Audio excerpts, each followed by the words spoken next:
안녕하세요. 지식의 반찬을 더하다입니다. 오늘 날씨가 참 좋네요. 김밥 싸서 소풍 가고 싶은 날씨네요. 그죠? 오늘은 서초 법무법인 라온의 이창엽 대표 변호사님이 보내주신 내용을 좀 살펴보려고 하는데요. 강아지 입양할 때 특히 펫숍 관련해서요. 신종 사기나 환불 문제 이런 게 있다고 글을 주셨는데 꽤 흥미로울 것 같아요. 요즘 뭐 유기견 입양하시는 분들도 많아졌지만 그래도 여전히 펫숍 통해서 새가족 만나는 분들 많잖아요. 근데 이 변호사님 글 보니까 아유 그냥 귀엽다고 덜컥 결정했다가는 진짜 생각지도 못한 어려움이 있을 수 있겠더라고요. 특히 요즘엔 사기 수법이 점점 더 교묘해진다니까 미리 알아두는 게 중요하겠죠. 자, 그럼 한번 자세히 들여다볼까요? 네, 맞습니다. 이게 참 안타까운데 그 순수한 마음을 이용하는 사례들이 있는 것 같아요. 변호사님 글을 보니까 크게 한 세 가지 유형으로 나눠볼 수 있겠더라고요. 첫 번째가 그 무료 분양 미끼. 들어보셨죠? 아, 네네. 무료라고 해놓고 다른 거 요구하는 거요? 그렇죠. 뭐 일단은 무료라고 유인한 다음에 뭐 고가의 용품을 꼭 사야 한다거나 아니면 뭐 이런저런 숨겨진 비용을 나중에 요구하는 거죠. 아하. 그리고 두 번째는 보호소 사칭 유형인데요. 보호소요? 진짜 보호소처럼? 네. 겉으로는 유기동물 보호소인 척하면서 접근해서는 뭐 고액의 후원금을 달라거나 심지어는 사실 강아지 공장에서 태어난 애들인데 유기견이라고 속여서 분양하는 경우도 있다고 합니다. 헐, 그건 진짜 너무하네요. 그리고 세 번째가 좀 특이한데 펫 호텔 위장 수법이래요. 펫 호텔요? 그건 뭐죠? 그러니까 뭐 사정이 생겨서 파양된 동물을 잠깐 맡아주는 척 하는 거죠. 그러다가 다른 사람한테 슬쩍 더 비싼 값에 다시 팔아버리는 거예요. 와, 정말 별의별 방법이 다 있네요. 비용도 만만치 않을 텐데 보통 분양 비용은 어느 정도 선인가요? 좀 감을 잡고 싶어서요. 그게 참 강아지 나이, 품종, 건강 상태 이런 거에 따라서 정말 천차만별이에요. 보통 뭐 순종이라고 하는 애들은 100만 원에서 300만 원, 희귀종은 더 비싸고요. 믹스견은 한 50만 원에서 150만 원 사이, 뭐 그 정도 선에서 보통 형성이 되는 편이죠. 그렇군요. 유기견은 아시다시피 무료거나 아니면 한 10만 원 내외 책임비 정도 받는 경우가 많고요. 네.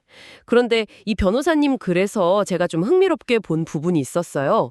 우리가 흔히 혈통 있는 강아지가 더 좋다고 생각하기 쉬운데 꼭 그런 것만은 아니라고요. 오히려 문제가 될 수도 있다고요?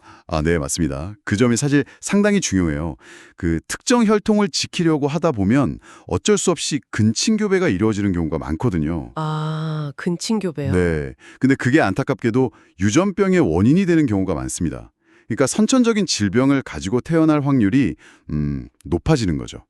오히려 여러 유전자가 자연스럽게 섞인 믹스견들이 특정 유전병에 대한 저항력 같은 게 더 높아서 더 건강한 경우가 많다고 해요. 뭐 사람도 혼혈 중에 미남 미녀 많다고 하잖아요. 비슷한 거죠. 믹스견 중에도 정말 예쁘고 건강한 아이들 많거든요. 아, 진짜 마음 아픈 이야기인데요. 제가 아는 분 얘긴데 지인이 얼마 전에 미니비숑 강아지를 70만 원에 분양을 받았거든요. 네. 근데 집에 데리고 오고 나서 보니까 애 상태가 좀 이상한 거예요. 걸음걸이도 약간 불편해 보이고 목도 뭐랄까 거북목처럼 좀 이상하고. 아유. 그래서 병원에 데리고 갔더니 환축추 아탈구라고 목뼈가 불안정한 뭐 그런 심각한 상태라고 했다네요. 그래서 보험회사에 알아봤더니 선천성이라 보험 가입도 안 된대요. 아이고. 바로 그런 경우들 때문에 변호사님도 더 신중해야 한다고 강조하시는 겁니다. 펫숍에서 분양되는 아픈 강아지들 중 상당수가 어쩌면 그런 혈통 유지를 위한 근친교배의 결과일 수 있다는 거죠. 말씀하신 환축주 아탈구도 그렇고 뭐 슬개굴탈구, 고관절 이형성증, 심장질환, 또 간문맥 전신단락 PSS라고 간 기능 문제 일으키는 거, 백내장, 진행성 망막 위축 PRA 같은 눈질환 이런 신체적인 질병뿐만 아니에요. 아, 또 있어요? 네, 뭐 불안장애라던가 공격성 같은 정신적인 문제까지도 유전될 수 있거든요. 그럼 혹시 특정 품종에서 좀 더 주의해야 할 그런 질병 같은 것도 있을까요? 네, 있습니다. 예를 들어서 퍼그나 프렌치 불독처럼 얼굴 납작한 애들 있잖아요. 걔네들은 호흡기 문제가 좀 흔하고요. 아, 그렇죠. 또 허리 긴 닥스헌트는 척추 디스크 질환, 콜리 같은 경우는 유전성 눈 질환이 있고요. 시추나 말티즈 푸드는 뭐 백내장이나 슬개골 탈구가 상대적으로 좀 흔하게 나타날 수 있죠.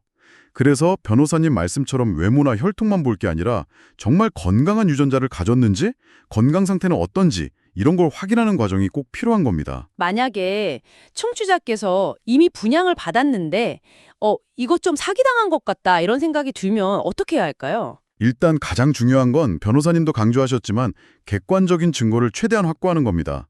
입양할 때 썼던 계약서 있죠? 그거 아주 꼼꼼히 다시 살펴보셔야 하고요. 계약서요. 네. 그리고 분양 비용 낸 영수증이나 계좌 이체 내역, 그리고 펫샵 측이랑 나눴던 대화 녹음이나 문자 메시지 같은 거요. 이런 구체적인 증빙이 있어야 나중에 손해배상 청구를 하든 법적인 조치를 생각할 때 좀 유리해질 수 있어요. 그렇군요. 그냥 단순히 사기당한 것 같다 이런 느낌만으로는 사실 법적으로 도움받기가 좀 어렵습니다. 네. 오늘은 이창엽 변호사님의 글을 토대로 강아지 분양 시에 주의해야 할 점들, 특히 좀 안타까운 신종 사기 수법이나 건강 문제에 대해서 깊이 있게 이야기 나눠봤습니다.